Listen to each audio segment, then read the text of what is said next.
start stretching the hamstring. The biggest problem with dancers is the back of these knees. Between the ligaments back there and where the muscles have to entwine from the calf and from the hamstring, gets very, very tight. That's why you see a lot of dancers sometimes almost look like their leg isn't straight. They are straight, they are activating the quad, they are lifting the patella up, but the stretch behind the knee is not there to make that line. If you have a dancer that looks like when they lift their leg's not straight, it's because of the stretch behind the knees. Again, at home we don't force, we don't push. The way we do counter that for you parents at home is Miss Riley is just gonna take an exhale and she's gonna relax forward. And she's just gonna use gravity to keep her down. What you do as a parent is keeping her ankles nice and straight. She's gonna flex and she's gonna try to lift her heels up to push the back of her knees down. Again, you're not doing it for her, she's doing it herself. And then she's gonna repoint and then she's gonna roll back up. At this moment in time, we're gonna allow the roundness in their back because the roundness allows them to relax and allows them to not have to put too much strain on their body. And now we're just using gravity to stretch the hamstrings out. When they go into the flex mode, we are stretching the calf out to be able to push the back of the knees closer to the ground. Again, this whole exercise is gravity based. We do not push the dancer. We do not push down on the knees. We allow the body to do what it needs to do and then breathe through the exercise so the muscles can warm up and stretch properly. So Miss Riley's gonna sit up. She's going to exhale as she rolls forward, allowing gravity just to pull her down. And now she's going to flex her feet to concentrate on pushing the knees down to the ground. And then she's going to repoint and then lift right back up. Adding on to this exercise, she's going to roll forward, allowing her weight to pull her down. Grab the back of her heels, do not let them sickle, and she's going to pull her spine straight as she can, until this roundness starts leaving and her spine is nice and long, and she's gonna re-round and then she's gonna roll back up. Right? If not, a book works too. You're gonna put that along their foot and then you're gonna have them point through their toes. See how our ankle stays straight? The big thing that we need to work on is these metatarsals. When we tell a dancer to point, sometimes we say point your toes, and this is what you get. They're pointing their toes. The idea is to point through their whole ankle. So to do an exercise with them, especially the little ones, to try to get their synapses in the brain to connect faster for their muscle, you have them point off their toes, so it's just their toes that flex, keeps their foot pointed. Then their toes are gonna lift up into a flex foot. And now she's gonna point in a flex like that, and then she's gonna point the rest of her toes.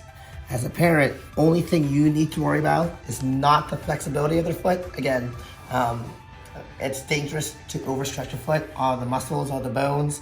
I do not recommend that at all. I recommend teaching the child the correct alignment and allowing us to do the stretching safely for them.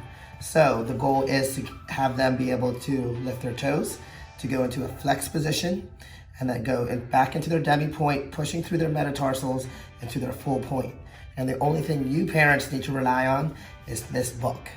Do not let them pull up this way. This is gonna cause, again, the stretching, the wrong musculature, and will cause injury further down their life. And this is actually good for you too, parents, to find your alignment in your ankle. The right muscular in the ankle, the right technique will prevent injuries, shin splints, will help develop the growth. There's a lot of growth plates between the knee and the ankle here, and we're very worried about that. So when it comes to this with your child, make sure it's all about the technique of how they point their foot and that they're pointing through their whole ankle. What I like to do sometimes is start from the top and rub the leg all the way down, and that will cause a response of their muscles to be able to fully go over to their point. Again, always making sure this is a straight line. Do not let them go through, and do not push their toes down. There's safe ways to do this, and right now our whole goal, while we're in a little bit of a house arrest, as I call it, is to keep the technique. We don't need to enhance it at this moment. We have trained staff to do that for you. We're just trying to keep the bodies able to continue learning once we're able to come back into the studios. So we have dancers, and I've seen them at the studio, they do have the X-frame legs, where the knees will actually touch, but their ankles won't. So you'll see knees touching, but then you will see the ankles actually out here. You do not force their ankles together. You're gonna push the knees out in a weird way. The knees will either supinate or pronate, and that's gonna cause a lot of injury and stretching of the ligaments we do not want. So if you put their knees together like this, and their knees are touching, you allow the space to be there, all right? We're gonna pretend Riley's knees are touching with her ankles this far. How we counter that is we get a yoga block. You can use books at home, anything to fill that space without putting pressure on the bones, so it has to be soft, where they can squeeze it. So now pretend her knees are touching, they have an X-frame leg, and now her ankles are secure.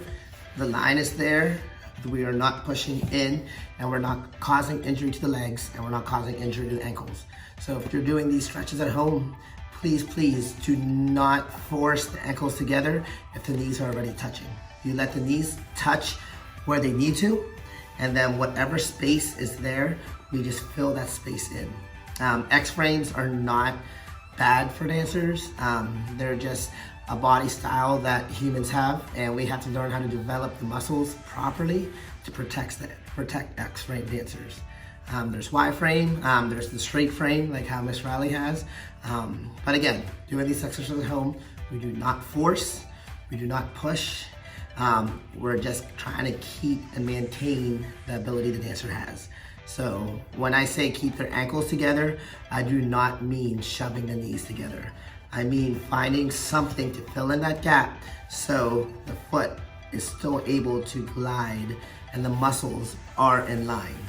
All right, we do not force the body to go places where it does not need to go, and the body isn't designed to go. Every dancer is different, and we have to very much keep that in the back of our head of where the alignment is when we're just doing these simple stretches at home. For our more flexible dancers, for our dancers that have really nice long hamstrings, some of them are natural, some of them the kids really worked hard for them, so we're gonna try to keep both of them. When Riley exhales now, she's going to grab the back of her heels, and she's going to slightly pull herself forward and try to elongate her spine. Exercise if your child is flexible. Again, let them pull themselves. Do not force their body to be where the pain level is way too high for them. Home stretching is about how long we can hold the stretch, how long we can make that muscle without causing too much pain. If you are overstretching at home and then you come into a studio and we are trained to overstretch you, but without the knowledge that you were overstretched at home, you can cause injury to the body. So all home exercises are gravity-based and what the kid is able to do themselves. We do not put weight on them. We do not sit on them. That's an old way. For any of you parents who danced back in the day, no sitting on your child, no forcing them through these stretch. When she rolls forward and grabs her ankles, she knows her pain tolerance to be able to elongate her spine. She knows her pain tolerance where she has to let go and release her spine to roll back up. No matter if your child is 5 or 18, they know their own pain tolerance.